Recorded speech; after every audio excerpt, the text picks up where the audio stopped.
अस्सलाम वालेकुम। आप learn animation with free tools and softwares की फोर्थ यानी लास्ट वीडियो देख रहे हैं। अगर आप पीछे सीरीज को फॉलो कर रहे हैं तो अभी तक हमने जो भी काम किया था उससे हमारे पास रॉ फॉर्म के अंदर रेंडर्स आ चुके हुए हैं। अब हमने उन रेंडर्स को जोड़ के, उन सीन्स को जोड़ के उसके ऊपर साउंड लगानी है। जो हमारे पास रॉ फॉर्म में रेंडर्स हैं, पीएनजी सीक्वेंस भी हो सकती हैं या फिर वीडियोस भी हो सकती हैं, जिस तरह से भी आपने उसको रेंडर किया वो एक रॉ फॉर्म के अंदर है। उसके ऊपर कोई साउंड नहीं है, कोई एडिटिंग वगैरह नहीं हुई।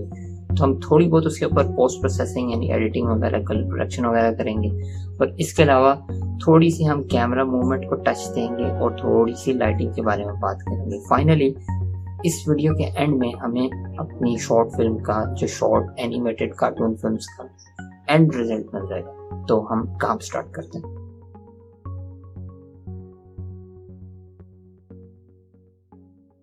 ओके, सबसे पहले स्टार्ट करते हैं कैमरा मूवमेंट से। कैमरा मूवमेंट किस तरह से बनाई जाती है? बहुत इजी है यार। जिस तरह से हम की फ्रेम लगा के बाकी चीज़ों को मूव करते हैं उसी तरह से हम कैमरे को मूव करते हैं। लाइक मैं अभी एक दफ़ा इस की फ्रेम को डिलीट कर देता हूँ ताकि आपको ज़्यादा सही तरह समझ में आए। तो कैमरे को सिलेक्ट करेंगे, 0 दबा के इधर चले जाएंगे, आई दबाएंगे, लोकेशन रोटेशन स्केल, और उसके बाद जहाँ तक हमने कैमरे को लेके जाना है, यहाँ तक अगर फॉर एग्जांपल लेके जाना है, यहाँ से इधर जाके एन मेन्यू में जाके व्यू में जाके यहाँ पे इसके ऊपर चेक कर दें और उसके बाद जूम आउट इस तरह से कर। ठीक है, ये करने के बाद जिस सीन के ऊपर आपको ठीक लग रहा है, क्योंकि अभी हमने व्यू के ऊपर लॉक किया हुआ है, हम जिस तरह से भी उसको मूव करेंगे, अपने कैमरे को मूव करेंगे, जिस तरह से हम व्यू पोर्ट के ऊपर मूव करते हैं, हमारा कैमरा बिल्कुल उसी तरह से मूव होगा। इन केस आप गलत मूव कर देते हैं, फॉर एग्जांपल इधर ले आते हैं, आप कहते हैं नहीं मुझे नहीं चाहिए ये, तो आप थोड़ा सा कर्सर को वापस मूव करेंगे तो वो वापस पहली पोजीशन पे चले जाएगा, इस वजह से कि आपके पास पीछे सीन के अंदर एक की फ्रेम मौजूद है और उसके बाद आपने कोई की फ्रेम नहीं लगाया। तो मैं इसको इस तरह से जूम आउट करता हूँ, यहाँ तक लेके आता हूँ और उसके बाद दोबारा से आई लोकेशन रोटेशन स्केल का की फ्रेम लगा देता हूँ। तो ये इस तरह से कैमरा मूव होगा। ओनली थिंग कि ये शुरू में थोड़ा सा स्लो होता है, फिर उसके बाद फास्ट होता है, फिर स्लो हो जाता है। इसको अगर आपने इस चीज़ को सही करना है, अगर आपको ओके है तो ठीक है, जाने दें। अगर आपने इसको सही करना है, आप चाहते हैं नहीं वो एक ही स्पीड से मूव हो, तो आप डॉग शीट पे चले जाएं, की पे यहाँ पे अपने की फ्रेम को सेलेक्ट कर लें, की पे जाके इंटरपोलेशन मोड पे जाके लीनियर के ऊपर क्लिक कर लें। इसको हम देखते हैं, देखने के लिए हम ग्राफ एडिटर में चले जाते हैं कि दोनों में फ़र्क क्या होता है। ये हमारे पास नॉर्मल ट्रांसफॉर्म है जो अभी चल रही है कैमरे के ऊपर। हम यहाँ से जाके अगर एक्स को सिलेक्ट करेंगे तो ये इस तरह से चल रही है, अभी ये यूँ आता है और इस तरह से ये चीज़ चल रही है। जब हम क्लिक करते हैं इंटरपोलेशन मोड पे जाके हम लीनियर करते हैं तो ये इस तरह से हो जाती है, स्ट्रेट लाइन हो जाती है, उसके अंदर से बेजियर कर्व खत्म हो जाती है, जिसकी वजह से फिर हम जब अपने कर्सर को मूव करेंगे तो बिल्कुल एक ही स्पीड से चलेगा।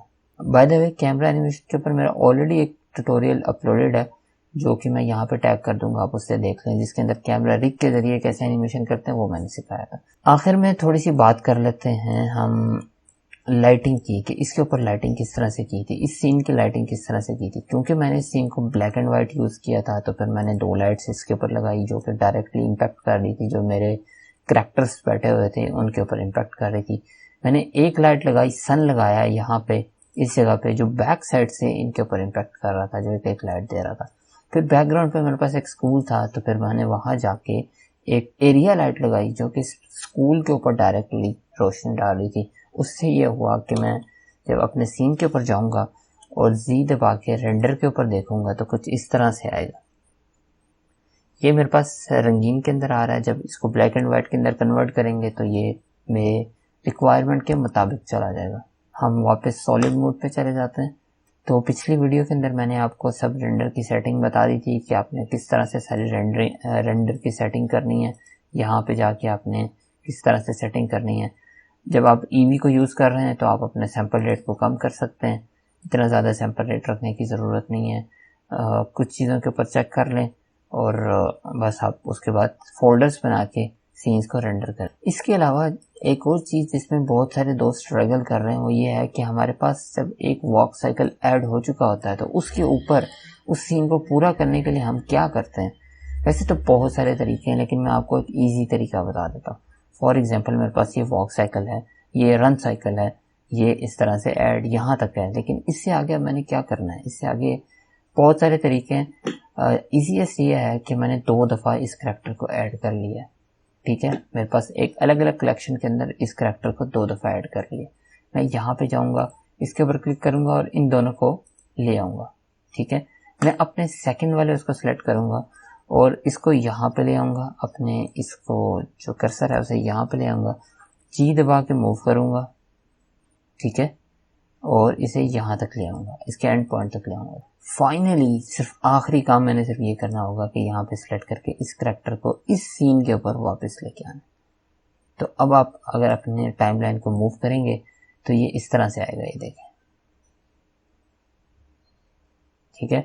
अब ये चीज़ है कि ये वाला जो करैक्टर है, ये इसमें एनिमेशन सिर्फ यहाँ से लेके यहाँ तक है, तो हम इसको इस तरह से कंट्रोल करेंगे।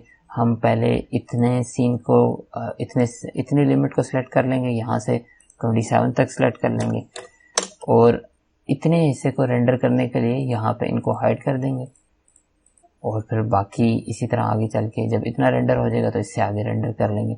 वैसे हम इस चीज़ को उसके ज़रिए स्क्रिप्ट के ज़रिए भी कंट्रोल कर सकते हैं। यहाँ पे की फ्रेम नहीं चलते, लेकिन हम इसे स्क्रिप्ट के ज़रिए कंट्रोल कर सकते हैं। तो ये मैंने आपको बता दिया कि इसको स्क्रिप्ट के ज़रिए कंट्रोल कर सकते हैं, तो आप वो स्क्रिप्ट तलाश कीजिएगा।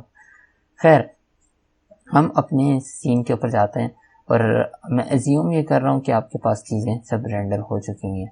अब हम वीडियो एडिटिंग की तरफ चले जाएंगे। यहाँ वीडियो एडिटिंग में जाने के बाद हम जाएंगे, हम ऐड के ऊपर क्लिक करेंगे, यहाँ पे इमेज सीक्वेंस के ऊपर जाएंगे। क्योंकि मैंने हर चीज़ को इमेज में रेंडर किया, इमेज फॉर्म में, इमेज सीक्वेंस में, पीएनजी सीक्वेंस के अंदर रेंडर किया, इस वजह से मेरे पास फाइनली ये चीज़ें आ रही हैं, इस तरह से आ रही हैं।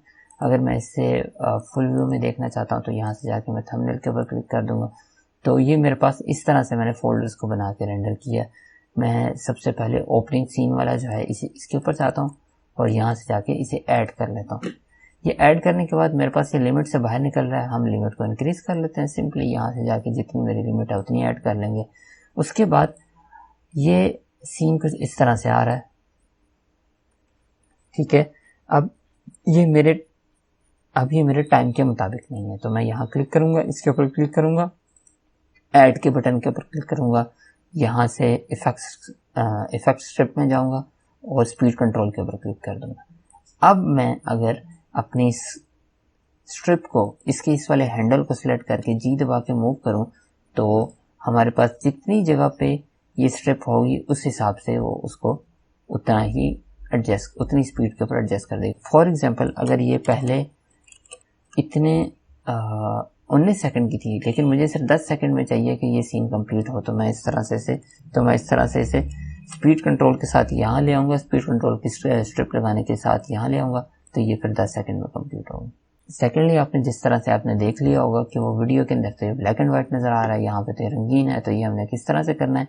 यहाँ पे जाएंगे, अपने स्ट्रिप को सिलेक्ट करेंगे, यहाँ जाएंगे, यहाँ जाने के बाद मेरे पास यहाँ पे सैचुरेशन, कलर सैचुरेशन होती है। अगर मैं इसे फुल कर दूं तो ये इस तरह से नज़र आता है, अगर मैं इसे 0 कर दूं तो ये मुझे ब्लैक एंड व्हाइट नज़र आएगा।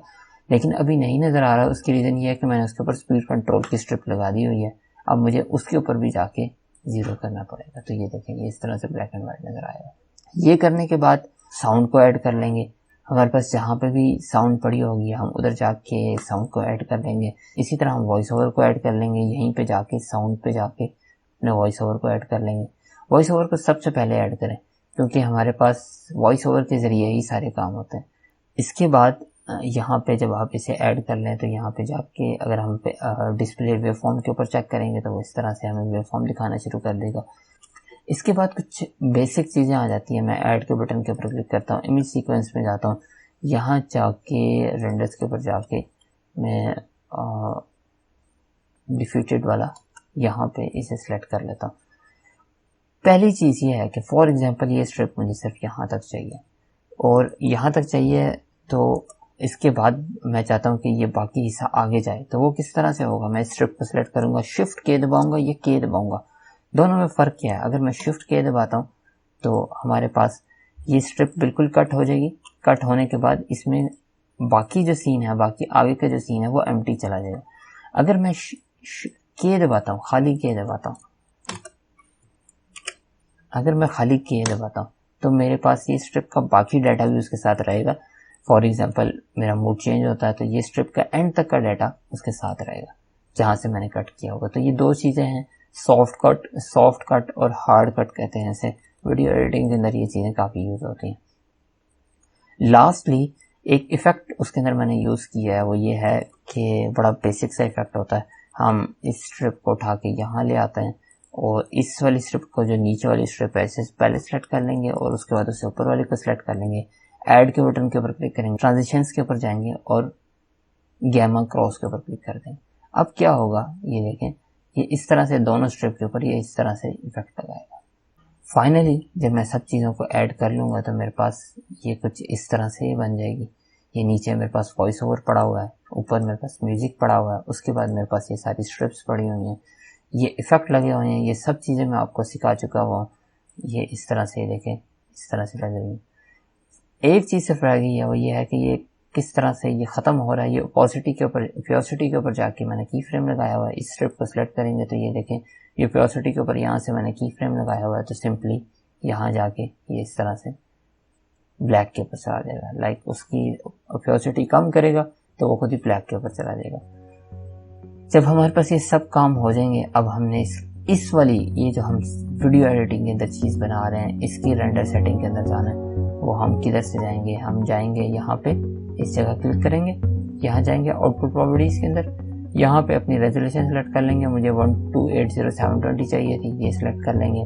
नीचे जाएंगे, फाइल फॉर्मेट के ऊपर चले जाएंगे, यहाँ पे जाएगा MPEG सिलेक्ट कर लेंगे, वीडियो यानी, और नीचे जाएंगे यहाँ पे MP4 सिलेक्ट कर लेंगे जो YouTube के ऊपर रिकमेंडेड होता है। वीडियो कोडिंग के अंदर H26 H264 सिलेक्ट कर लेंगे और नीचे जाके ऑडियो कोडिंग के अंदर MP4 या फिर AAC सिलेक्ट कर लेंगे। MP3 या फिर AAC सिलेक्ट कर लेंगे, और MP3 ज़्यादा सही रहता है, आप इसी को सिलेक्ट कर लें तो ज़्यादा ठीक है। ये होने के बाद यहाँ पे हम सिर्फ डेस्टिनेशन दे देंगे और रेंडर पे जाके रेंडर एनिमेशन के ऊपर क्लिक कर देंगे। अब की जो रेंडरिंग होगी, जो वीडियो एडिटिंग बेस्ड रेंडरिंग है, क्योंकि हमने सीन सारे ऑलरेडी रेंडर कर चुके हैं। अब की बार फाइनली हमारे पास वीडियो, हमने जो एनिमेशन बनाए थे उसकी वीडियो फॉर्म हमारे सामने आ जाएगी। सीरीज को यहाँ तक देखने के बाद अब आप इस काबिल हो चुके हैं कि आपके दिमाग के अंदर जो भी सोच चल रही होगी, आप उसे एनिमेशन एंड कार्टून्स के जरिए लोगों को दिखा सकते हैं। तो अब आपने अपना डर खत्म करना है और वीडियोस बनाना शुरू करना है। अब आप इस मैदान में कूदने के लिए तैयार हैं। बस अब आपको प्रैक्टिस की ज़रूरत है, तो आप प्रैक्टिस करें और वीडियोस बनाएं। जब आपके पास वीडियोस रेडी हो जाएं, अपलोड करते हुए उसके साथ HG शीट का हैशटैग लगाएं ताकि हमें भी इत्तला मिलती रहे कि आप लोग क्या बना रहे हैं। होप सो आपको इस सीरीज के अंदर बहुत मज़ा आया होगा। अपना बहुत ख्याल रखिएगा। इंशाल्लाह आपसे नेक्स्ट वीडियो में मुलाकात होगी।